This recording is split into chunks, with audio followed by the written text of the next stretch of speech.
somehow over the last 15, 20 years, all the marketing that has been done in this industry has been designed to convince people that the best way to kind of run your practice is to compartmentalize everything. Like, hey, that's your EMR over there. That's your check-in software. That's your patient reminder thing. That's your email marketing. That's your EMR. I'm sorry, your RCM. And next thing you know, everybody's bleeding out money. And so now you end up with practice owners that are like, hey, there's no money in this. Why am I even doing it? I came out of school in debt and like, what in the world is this? But on the other side of the spectrum, you got private equity guys coming around the country right now, just rolling up practices because they are super profitable. And to me, as an outsider, that's like one of the macro sort of interesting things here is that two different groups are looking at the same thing, practice ownership, from very different sides of the coin. One thinks it's extremely profitable enough to go raise billions of dollars of other people's money to go buy these practices up. But the people that run them are like, what in the world? This sucks. I'm working harder than I would be if I had a job somewhere. The reason I rant about that is because I've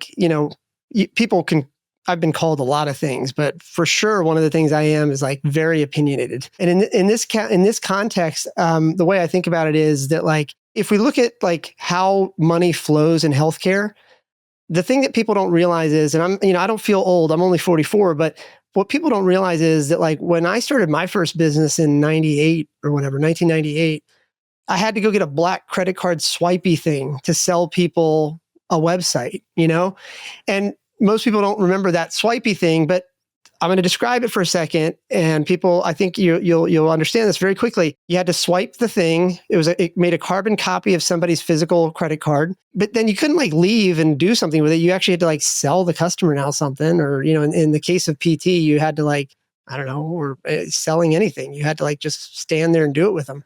And then typically on like Friday afternoons or whatever, I would then drive about 15 miles down the road to the bank and I'd give them all these little carbon copies. And then like 6 weeks later, you might see a couple deposits.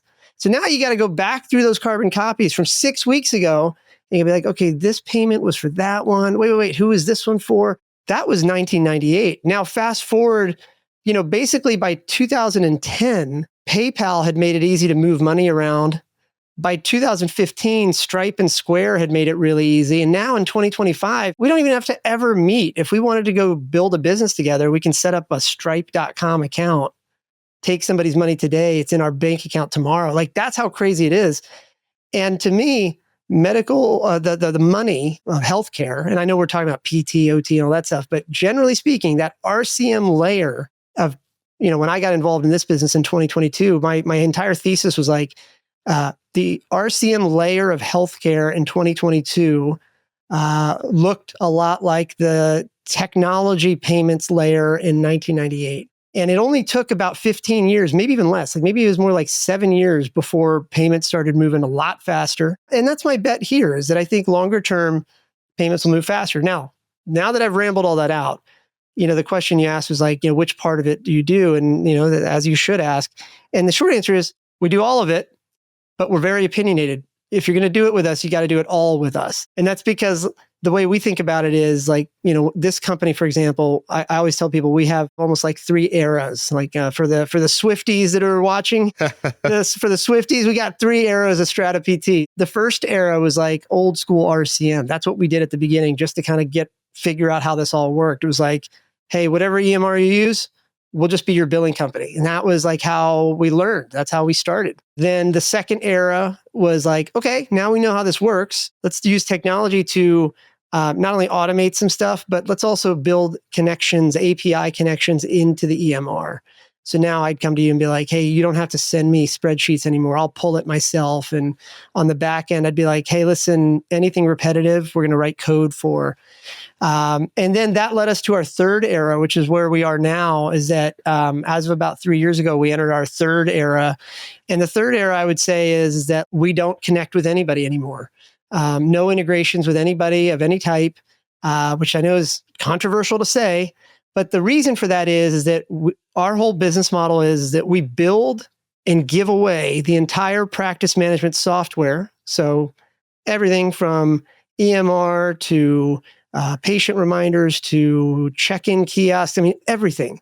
Our entire strategy on that side of the house is build or buy every piece of functionality that PTs pay for. Build it, buy it, put it in the thing, give it away free, but do it in a very opinionated way. What I mean by that is that the way we make money is on the RCM side.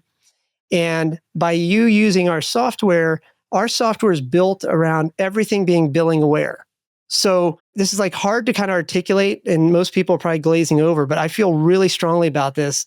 And it's why we like won these awards. It's why we like beat WebPT and Raintree and all these other guys that have been around for 10 years, is because like from our perspective, a practice owner just wants to get paid. They can't give raises if they don't get paid. They can't go on vacation if they don't get paid. They can't do any of this stuff. And so from our perspective, it's like the way we think about features is so different than everybody else. If you'd like to learn more about Strata PT and see how our EMR and RCM works, head over to stratapt.com to book a demo.